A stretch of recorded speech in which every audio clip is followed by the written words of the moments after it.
The music in today's episode is created using generative synthesis and Eurorec modules by 2HP, Music Thing Modular, and After Later Audio.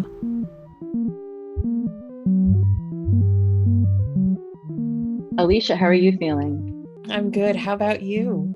I'm scared. Really? I'm so excited. Okay, then you're going to help me through this because that is my job. It's not even my goal. It's my job. It is 100% your goal, and why not make it your job? Yep. I'm coming from New York City, and you are? I'm coming from Henderson, Nevada, just outside of Las Vegas. Yeah, and the funny thing is, everyone who's going to be listening to this is actually going to be coming from the same place. I can't stand it. So let us begin. I'm in love with a dead dog. Welcome to Season 1, Episode 1, the pilot for I'm in Love with a Dead Dog. Yes. Dead dog. Oh my gosh. And joining me is Alicia Halloran, a dear friend of mine for literally decades. Like, we can actually say decades. Yeah. And you know what? I think in episode 2, we should talk about how our history. Oh my God. Do we not have a history over Tremendous. So many? Oh my God. It is just so amazing, actually. It is. And all of our animals have been intertwined. Yes. in that history. It's amazing. And I am Cynthia Cherish Malaran. Some of you might know me as DJ Cherish the Love, but you can also know me as Cynthia. Alicia knows me as Cynthia because you knew me well before my DJ. Well before my DJ career. Alicia and I are kind of well known, but our animals are the ones who are famous. Yes. Alicia, you are Alicia of Odie's Eyes on Instagram. This is Odie. So to those who are driving and listening, or to those who need a picture painted for their eyes, I am looking at a dog. What breed is Odie? Shih Tzu. Odie was a Shih Tzu. Odie was a Shih Tzu. He was a purebred Shih Tzu, and he had severe glaucoma when I adopted him. And about a year after I adopted him, he had to have his eyes removed. So he was an no-eyed, blind Shih Tzu. Hence hashtag Odie's Eyes. Odie's Eyes. Yep. And right now I'm looking at this Shih Tzu with these big daisies in his eyes. Yep. My desire was to sugar skull him. Oh my God. And to make a sugar skull because I could put flowers in his eyes. And so that was what I did. But that's a typical thought. Right? Yes. That you need to sugar skull your dog. Yeah. Mm-hmm. Or make a podcast out of yours. I don't know. Well, right. Yeah, exactly. Yeah. All I have to say to that is how innovative is the heart? Yes. And how coincidental that you're sugar sculling your dog, that we are releasing this pilot on Dia de los Muertos. Yes. And that the art for this podcast /show /everything it's going to become, perhaps book, hopefully, is this, what do you call these? Dia de los Muertos sculptures of people. That's and exactly animals. What they are. Yep. I would call it a sugar skull. A sugar skull dog. Skull. Yep. And shush, so sorry, I'm telling my dog it does not look like her, but it looks just like her. We'll introduce our dogs in a sec. I picked up this little sculpture just a couple of weeks ago when I was in Austin, thinking about what the art should be for this podcast. Yep. And I turned my head and there's a single solitary, this one on the shelf. And I took a picture, just waiting. I took a picture, sent it to Alicia right away. And we were like, ha, ha, ha. There it is. There it is. How amazing. So we're joined by Odie. Yes. We're also joined by, behind me is a 3-foot by 3-foot photo of a Persian kitty cat named Mr. Bojangles, who was a family cat. I think he was 16. He could have been 40. Yeah, I was gonna say. His age is one of those mysteries, Yes. because he was definitely around for a long, long time. Yeah. And that's the kitty cat face on my left shoulder. And above my right shoulder is my beloved Mimi, tuxedo tabby, black and white. And Alicia knows about Mimi. Mimi passed in like 96, 97-ish, somewhere around there. Also kitty cat from the family. And I think about her every day. How many decades has it been? Oh my God. Right? Yeah. It's amazing. And in my lap is the one and only, I'm going to pick her up. Oh, she's like so slippery. Tonka. Oh, Tonka. Hey, Tonka. So Tonka in my lap is a black and white, kind of like a tuxedo tabby cat. Yeah. Oh my gosh, I just made that connection. Are you Mimi? Tonka is going to be 14. And cover your ears, Tonka.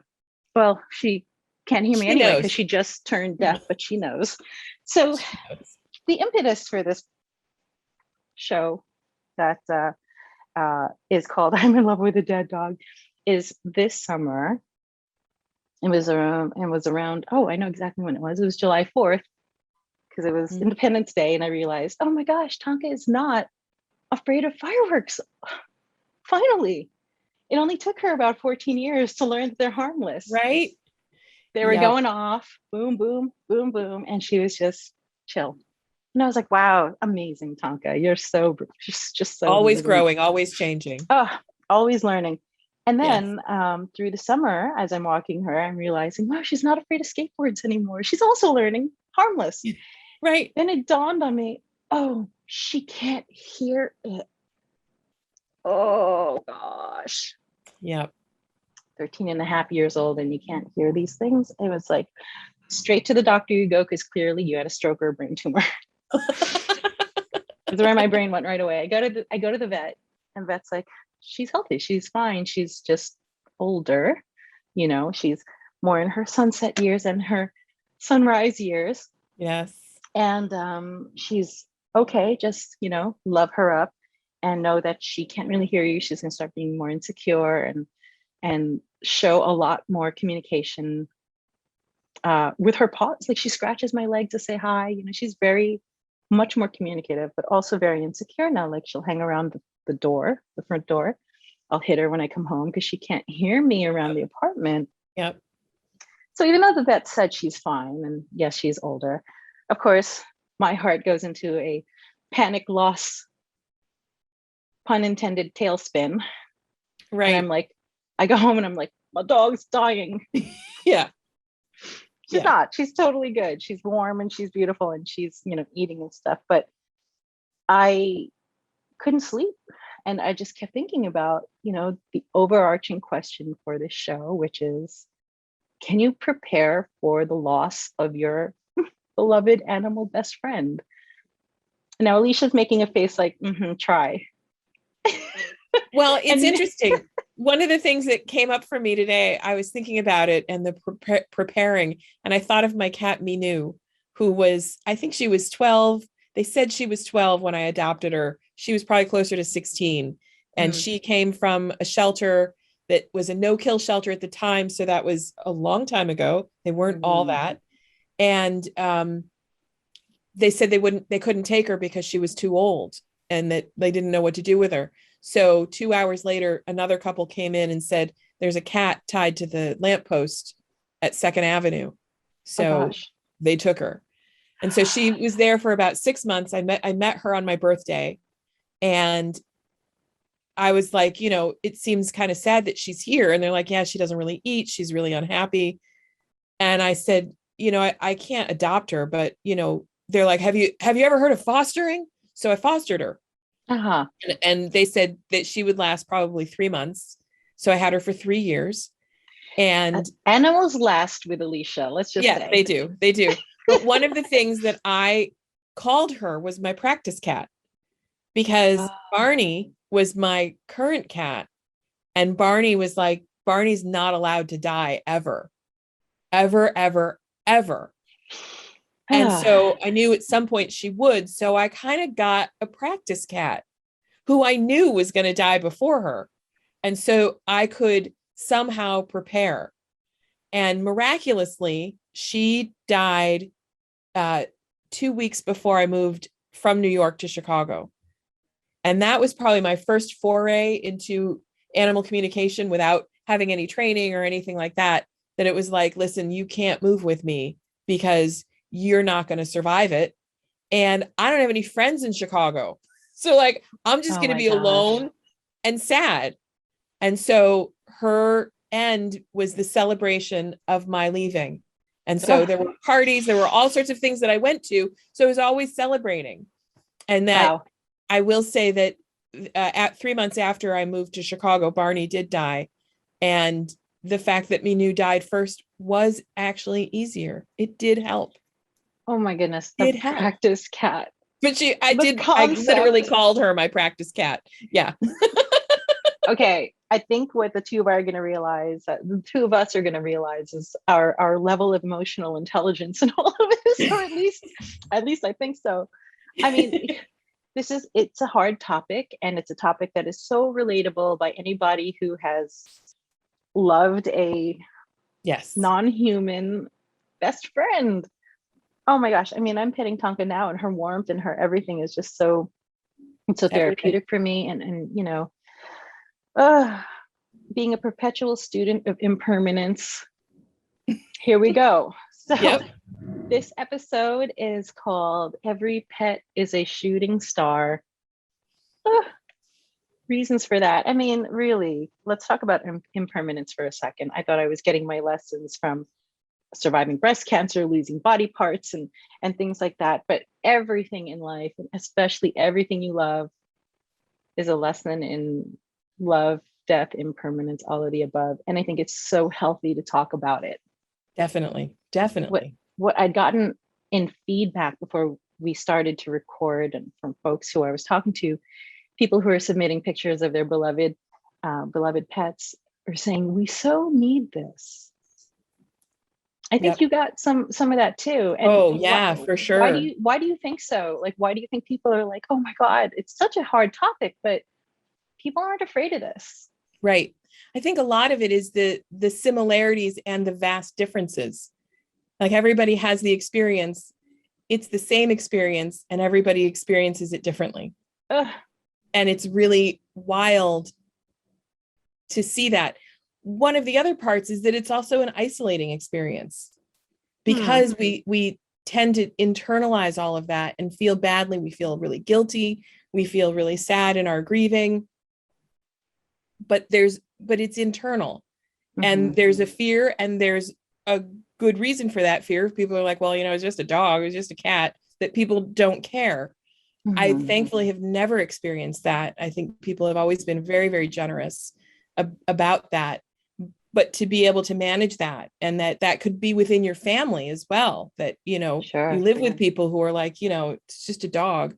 So I think that being able to talk about it, being able to have an outlet for it, being able to share experiences and articulate experiences. I think that's the other part, is that since it's so internalized, we can't always articulate what it is we're feeling. And then we hear somebody articulate it, and it's like, oh my God, that's exactly how I feel. And it just opens it up and allows it to move again. That is exactly what I want the purpose for this to be, to help people find that connection, because we are all connected about this, but also to find those words and help people open up about it. And by the way, those just a dog, just a cat people are the ones who need to open up the most. And I'm going to tell a story about my dad in a future episode. When our beloved Mimi had her last moments, my dad, who didn't like her the whole time, was the one who cried the hardest and sobbed the biggest and deepest, so hard that everybody else in the room's tears dried up, because he stole them from us. I will never forget that, because he tried to get rid of her so many times of putting her in the car, opening the car door, and she's like, what do you think I'm about to do? Like, leave? I don't think so. And, you know, I mean, just the idea that he's like, let me just pick the cat up and put her in the Right, car. right. And she'll be like, thanks a lot for the freedom. Yeah, right. Instead of like, no, I love a home that gives me food all the time. Yes. Oh my gosh. So we will talk about Dad and Mimi down the line, but there's so much to talk about. So first of all, I think that let's go back to you being an animal communicator. What does that mean exactly? What it means, another word for it is a translator. A lot of people think that I talk to animals, but really I talk to people about their animals, or I translate with them. So a lot of times about guilt, about loss. The two biggest questions I get for animals that are alive are, do they love me? Oh my gosh. It's like, I don't know. That seems like a crazy question. Of course. And are they okay? If they've passed, and that again, absolutely, they're okay, and that they're looking out for you. So it's a lot of translation. It's a lot of saying, this is what that means. This is how this behavior works within your life. And ultimately, most animal communication is much more about the person than it is about the animal. Very much like dog training, that it's not about training the dog, it's about training the person. So I that's see. Of course, very of much, course. yeah, keeping people. Oh in the yeah. present Actually, time. didn't think about it like that. I remember you saying that death wasn't the problem, but surviving the death was, and how to Absolutely. Oh my gosh. Anybody who's dying is doing a great job. But those of us who are watching it or processing it are having the hardest time, because we're not doing that. We can't do anything about it. Right, exactly. And I remember I used to write about Mimi and was thinking I was going to do some children's book writing about her. And now I'm going to have to combine our animals and Tonka floating out into outer space like little shooting stars. And I remember something that I wrote that was along the lines of me watching Mimi die, but her seeing me in that state. She was watching me die too. Oh, wow. And she was cool. She was like, I know what's happening to me. Yes. I've been around a long time. I've been around, she was maybe 16 or more. Yes. And that the thing about that journey is that that's 16 years of your life. Oh and gosh, who you were when you started that journey and who you were at the end are totally different. Oh, totally. And it's so amazing to be able to kind of take stock in that and see them as these beautiful guides that take us on this journey. And when you start to look at it that way, you start to see that they've landed you exactly where you needed to be, even if you don't know where that is. But what you wanted to do with them and where you ended up with them is exactly right. Oh, my heart is being squeezed so hard because you're helping me understand why it hit me so hard, the thought of losing Tonka, because she has seen it all. She's seen it all. Right. Exactly. And does losing her mean I lose that part of me? All the questions. She's seen me go through the divorce. Delivered. Yep. You're delivered on a beautiful red carpet to your next step. She hand delivers you.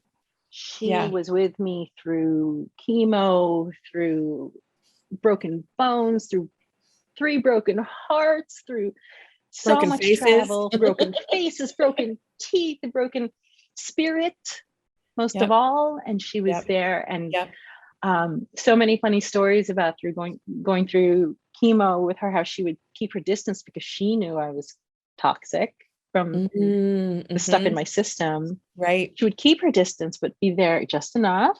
Yeah. And then at night, when I felt like, why doesn't she come close? I realized one night when I put my hand on the bed, there was a warm spot that in the middle of the night, she would come and sleep next to me until it was not good for her anymore. And she knew. See, the animals teach us about, they know their boundaries on toxicity and noise and tolerance and stuff. And yes. I have to learn that all the time. So my question that I've been asking everyone is, can you prepare for this? And what is this? So this being death. And I was journaling about it and thinking, well, if we're going to talk about death, what is my understanding of death? And obviously the first thing that came to mind was loss. And Right. I said, okay, so that's the immediate on the ground perspective that comes to my mind, obviously. But if I try to have a higher perspective and pull myself out like a drone and to see, Yes. the bigger picture of things, I started to think about death being a multiplier of love. It's like, Yeah. why it hurts so much when I lose someone or have a breakup or just loss in general, that painful expanding feeling in my chest that just makes me feel like I'm going to crack open. Well, I'm picturing it. Yep, that's exactly, I visualize it as like an excavation, that it's like a big backhoe comes in and from the top of your head all the way down your body is like rips you apart. Rips you apart. And it's carving out all of the pain, all of the suffering, all of the sadness, because once they've moved on, and even before, because animals transmute energy so quickly, so easily, so effortlessly, that they just transmute it to love. It's just gone. It's to love. But what they wait for us to do is to let it go. And we spend a lot of time saying, oh, well, I'm really sad, but I don't want to show them. I don't want to let them know, they know that's why they're there. And there's a tremendous patience waiting for you to be ready to let that go. But that's what's happening. That's the thing. They're just looking to take that from How you. do you get ready? I'm asking a bunch of people who have lost pets recently and years ago, and nobody has said to me with my almost obnoxious assuredness, yes, I can prepare. They're all like, no, you can't. Right. But what would you say to someone who is experiencing, the realness of that time is coming, let's say that it's nearer than far. Yes. Or that they were told they're sick, what would you tell someone? Fall in love every day. Every minute of every day. Cherish that, treasure that. When Francie, my 22-year-old cat, she had many different lives. And the first time she almost died, it was dehydration, and I didn't know what was happening with her. And when we brought her to the vet, they were like, well, we could do all this. And I'm like, what are we going to take home? What are we going to do when we get home? And so they gave me a bag of fluids, and I gave her fluids, and she started to pick up. But in that time, I remember, like, with a little tongue depressor, feeding her baby food to get her to eat, and watching her and saying, I'm going to memorize every pattern of fur on your face.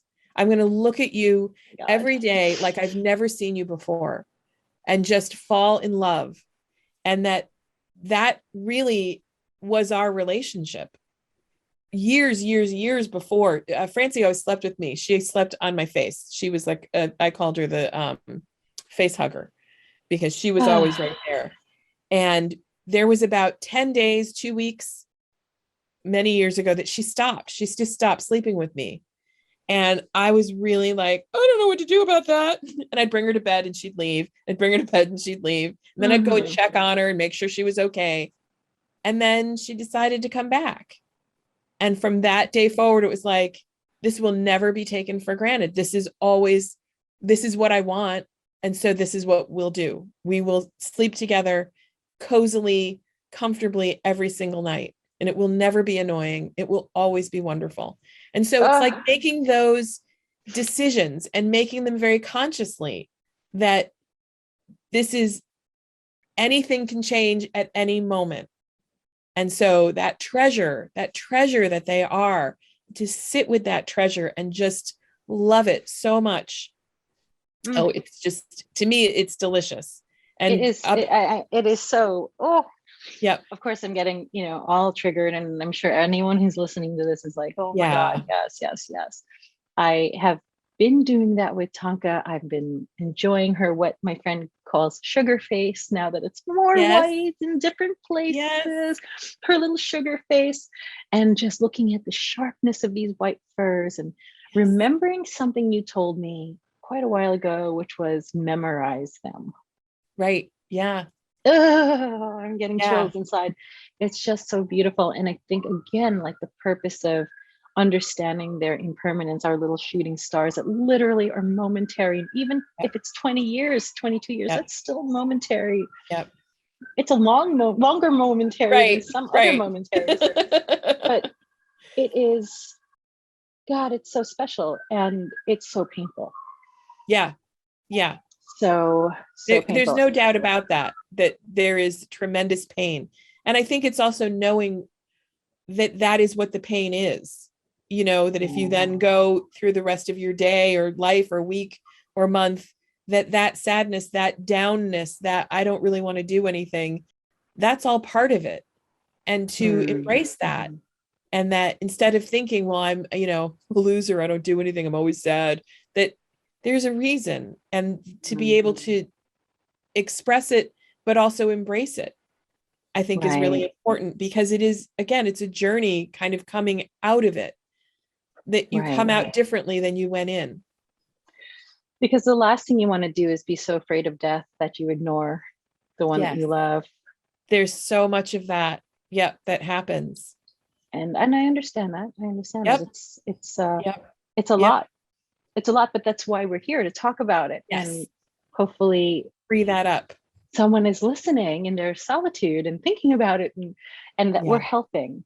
So in asking folks, every episode, we're going to share a beloved picture and story from someone who has submitted their beloved animal to us. And I'm going to share one. Here's the picture, and I'll tell you what this is about. Oh, so I'm holding up a picture of a really cute guy with a goatee and a white fluffy little black-nosed dog. Oh, I love the big black noses. He's so sweet. So sweet. And this is the story that goes with that. So this is Thomas. He says, saw your post about pets, figured I'd share about Houdini. The names, first of all, can we just talk about how amazing all pet names are? Yeah. And amazing. We had decided we need to give our pets last names that are food related, right? I think Tonka was Tonka French fries. Right. And I have Virgil waffles. Yep. Right. And Odie donuts or something. Oh, yeah, Odie French fries. He was Odie French fries. Crazy donuts. So Houdini passed away in April from seizures that they couldn't stop. And it was about 3 days of him going to the vet and the emergency overnight vet. And the whole time, Thomas told himself that he'd get them under control. And when the vet suggested euthanasia, he felt such a pit in his stomach that he still feels it every day. So Houdini came to them at a transitional time when they were opening their bakery business. And so much was going on, but he knew that no matter what, Houdini was at home waiting for him. So special. So someone had brought him to their old store and asked if they recognized this dog from the neighborhood, and they didn't. And they ended up fostering him and becoming his owner. And that happens, right, Alicia? Foster queen. Yeah. Right? Totally. Yes, I do know that. And he's saying that you could tell immediately from his personality that he didn't have a traditional upbringing. He can count on one hand the amount of times he played with a toy, and was stubborn at meal times and would have no problem waking you up at 4 a.m. for breakfast. And as annoying as that was, Thomas said he would get up every day at 4 a.m. to have him back. And there's nothing you can prepare to lose your best friend, but he finds peace in knowing that they gave him the best life and did everything in their power to try and save him. Yep. I'm sure those are relatable words. Definitely. Definitely. Let's talk about the name of this podcast, this show, I'm in Love with the Dead Dog, which is directly related to Odie's eyes, which then relates to my 9-year-old niece, who got to meet Odie virtually, basically, and from t-shirts from you. And she didn't know that Odie was not walking on earth anymore. Right. So when she had found out, that was Tonka just fleeing the scene. When I told my niece Allison that oh yeah, you can't meet Odie in person because Odie is, since passed. Her reaction was so strong and said, I'm in love with a dead dog. And Alicia reminds me we had the name of this show Yes. already. Yes. The enthusiasm in which it was said was so sweet because it seemed to kind of come from talking about Odie and then like this moment of like, I'm in love with a dead dog. Like it was a declaration. Incredible. Like just it was so incredible. Loving shock for her. Yes. Yes. And what a beautiful thing for a young 9-year-old girl to just like experience that and to love on that. Yep. So I interviewed Allison. Yes. About her experience in pet loss and also interviewed her about, so Allison loves Tonka very, very much, obviously, the dog of her life so far. Right. And I asked her what she thinks about losing Tonka and how you can prepare for that. Yeah. Oh, I can't wait to hear. I'm going to play that for you right now. Can't wait. So, Allison, how old are you? I am 9. And you are my Niece. Yeah. So you have a hamster. Yes. What's the name of your hamster? TJ. But that's not your first hamster, is it? Not my first. What was the name of your first hamster? My first hamster was named Tiny. Okay. What happened to Tiny? He died. And there was like Are you sure he died? We're very sure because we were holding him. He was just like what, just frozen? He was just frozen in place, like. So you're 9. Yes. How old were you when Tiny died? So I think I got that hamster in 1st grade. I think 6. Okay. Because I remember when Tiny died. Yeah, because I was on the phone with you, and I'm like in the shaky voice, like. And then when I said Tiny, I started like breaking, like breaking. What do you mean? By like crying. Oh, right. You called me crying. Yeah, I was crying like Tiny died, like, and Dad was in the shower. So you were sad. Yeah, I literally carried him all the way over there. You held a dead hamster? Yes, I was just like holding him, like. Were you scared holding a dead hamster? Kinda. But you held him and you cried. Why? Why did you cry? It was sad because like. Did you love Tiny? I loved him. Oh. Do you miss Tiny? Yes, I miss Tiny very much. Was Tiny sick? We had no clue because I was thinking like maybe take him to a doctor. Like I didn't know if there was hamster doctors. I'm sure there's a hamster doctor somewhere, but I wonder, where do you think he went? Heaven. Heaven. Hamster heaven? Is there a special hamster heaven? Yes, I think so. So it was a surprise and you were sad. Yeah. And you called me right away. Yeah, definitely. So here's my question for everyone who's listening also, who have lost a pet. Do you think that you can prepare for your pet's death? No, because you would never know when it's going to happen. You wouldn't have any clue because it could have had a sickness or like... So you can't prepare. Well, that's what I think, in my opinion. I was going to write his name on a rock, but we couldn't find any rocks. So you had a ceremony for him? Yes, but only for 2 people. You and your dad? Yes. But did you cry during the ceremony? Oh, you were sad. What would you tell somebody who knows their pet is sick and is going to die? Well, mostly just spend their last moments with them because you don't know, like, they're going to die very soon. Like. So what's the best way to spend those last days with your pet? Or weeks or moments. I would say that, like, do everything you can, like, give it the best treatment, take many photos, and, just do the regular thing that you would mostly do every day, but something kind of special for them before they, Do you talk to them more or hug them more? I feel like you should be doing the same thing every day. Hug them more and give them more special treatment. Like on Monday you have work, everybody has work. Maybe you can just say like, hey, like my pet is about to pass soon. And you can just say that I want to spend my last moments with them. You love Tonka. Yeah. I love Tonka. Tonka is going to be 14. And you know what's going on with her hearing, right? Yeah. What happened? She's going deaf. Mm-hmm. And she's quite old for a dog, right? Yeah. So, what do you think about Tonka passing? I would be very sad. I'd be sad too. Could we prepare for that? No, So, what should we do with Tonka? I don't know. Hug her, Give her treats. pet her. Yeah, treats. You play that game with her? Yeah. The little guessing game. So, do you have any final thoughts on losing a beloved pet? Just crying. You want to cry now, thinking Yeah. about it? You know, it touches your heart, right? You're crying. I know. My feelings are really stirred right now, too. But this will help so many people. I'm still crying. Thank you for your answers.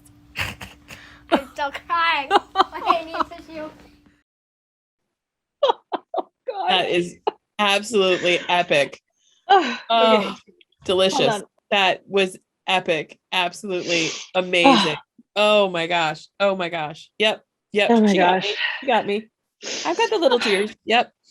I mean, I'm reliving her words and just in the Yes. all the Yes. brilliance, all the pure Yep. brilliance. I thought it was so lovely to connect. First of all, to connect with my niece in that type of conversation is Definitely. eternal.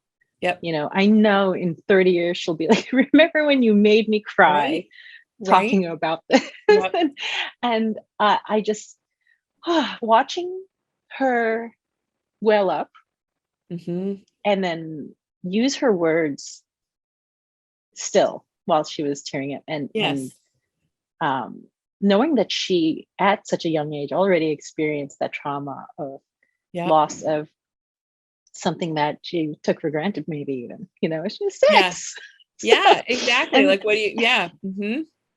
her words, how brilliant was she when I was like, you know, your last days, she's like, or minutes or moments, or, Moments. you know, Moments. she just, Her use of the word moments is just so delicious. I just felt like this is something that is so human and so sweet and so it's so lovely and expansive on love, you know, like the love multiplier, this idea of loss. So what does, as an animal communicator, what did you pick up from Thomas speaking about Houdini and Allison speaking about Tiny and Tonka? Well, I think that both of those situations are situations that were sudden. And so there isn't that sense of time. And that I find that when I work with people who are in those situations, that's how it needed to be.